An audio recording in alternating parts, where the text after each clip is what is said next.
नमस्कार, मैं रजत मिश्रा आज की कक्षा में आप सभी का स्वागत करती हूँ। क्रिया के अंतर्गत आज हम सीखेंगे प्रेरणार्थक क्रिया। तो सबसे पहले समझते हैं प्रेरणार्थक क्रिया होती क्या है।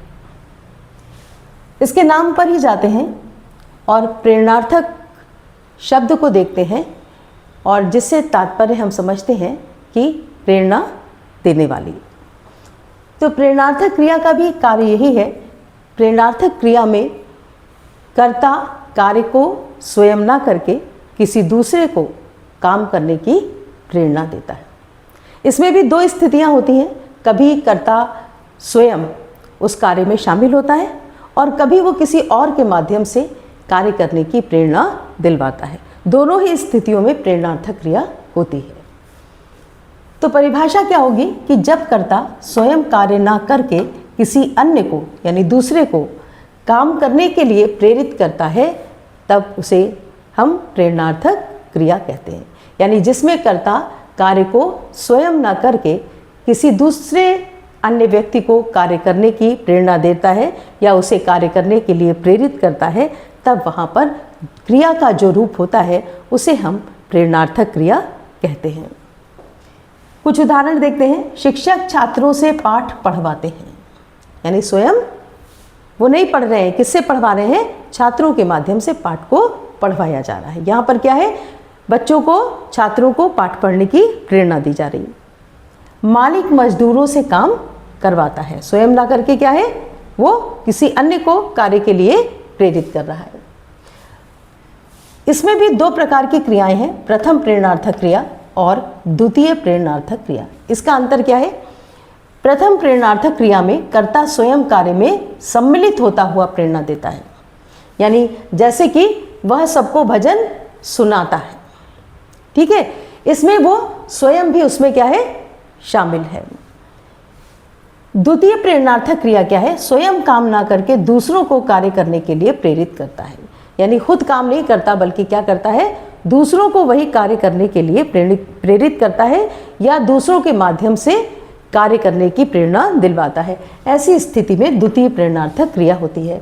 जैसे वह अध्यापक से बच्चों को हिंदी सिखवाता है, यानी किसके माध्यम से कर रहा है? अध्यापक के माध्यम से उस कार्य को करवा रहा है। तो यहाँ पर क्या है, बच्चों को जो प्रेरणा दी जा रही है वो किसी अन्य के माध्यम से है, इसलिए ये कैसी क्रिया है? द्वितीय प्रेरणार्थक क्रिया है। तो क्रियाओं के दोनों रूप हम देखेंगे, ये प्रथम प्रेरणार्थक क्रिया है और ये दूसरी द्वितीय प्रेरणार्थक क्रिया है। इसके बहुत रूप हैं, जैसे उठाना प्रथम प्रेरणार्थक क्रिया है और उठवाना, इसमें किसी अन्य व्यक्ति का भी सहारा लेकर वो काम को करवाया जाएगा। पढ़ाना, इसमें कर्ता स्वयं शामिल होगा, वो पढ़ाएगा, लेकिन पढ़वाना इसमें खुद शामिल नहीं होगा बल्कि क्या होगा, किसी अन्य के माध्यम से पढ़वाने की क्रिया की जाएगी। सिखाना, इसमें कर्ता स्वयं शामिल होगा, ये प्रथम प्रेरणार्थक है, इसमें कर्ता क्या है, स्वयं शामिल होगा। और सिखवाना किसी अन्य के माध्यम से, इसमें स्वयं शामिल ना होकर किसी अन्य व्यक्ति के माध्यम से वो कार्य को करवाएगा। लेकिन दोनों ही क्रिया के रूप क्या होंगे? प्रेरणार्थक क्रिया।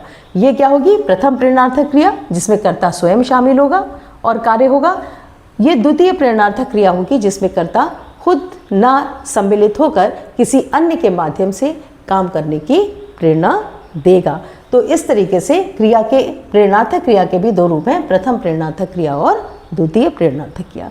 तो आज हमने सीखा कि प्रेरणार्थक क्रिया हम किसे कहते हैं, यानी जब कर्ता स्वयं काम न करके दूसरों को कार्य करने की प्रेरणा देता है, तब वो क्या होती है? प्रेरणार्थक क्रिया। और इस तरीके से हम हर क्रिया का रूप बना सकते हैं।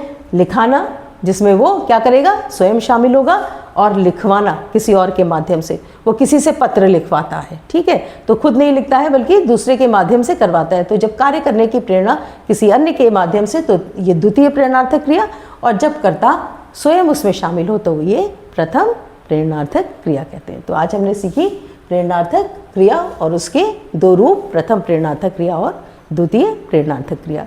ऐसे ही और वीडियोस के लिए अगर आपने मेरे चैनल को सब्सक्राइब नहीं किया है तो चैनल को सब्सक्राइब करें। Thank you.